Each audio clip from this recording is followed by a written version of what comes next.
Magandang araw po sa ating lahat. Andito po tayo sa St. James the Great Forest Church, Spanish Colonial Roman Catholic Church located at Barangay Herminal in Bulinaw, Pangasinan.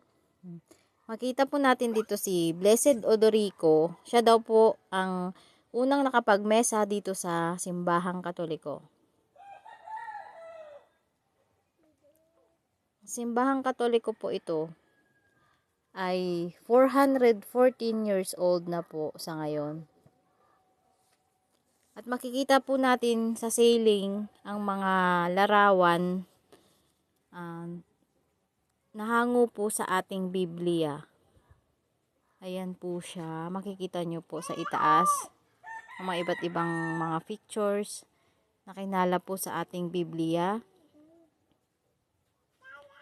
Ang simbahang po ito ay nakaranas na rin po ng kalamidad tulad po ng lindol noong 1788, fire incident noong 1819 at Typhoon Imong noong 2009. At hanggang ngayon po ay nakasurvive naman po siya. Ang simbahang po ito ay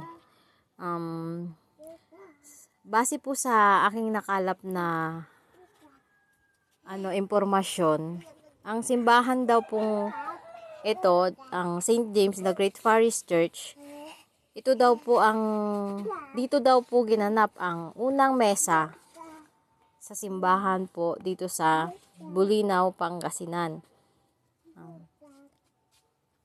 Pupunta po tayo sa imahe ni St. James.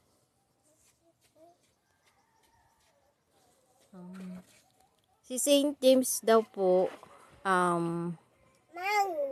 is one of the 12 apostles of Jesus. At si St. James is the patron saint of Spain. Kinikilala din po siya dito na bayani. Maraming salamat po. Yan lang po ang aking nakalap na impormasyon base po sa aking pananaliksik ng historia po dito sa St. James the Great Forest Church.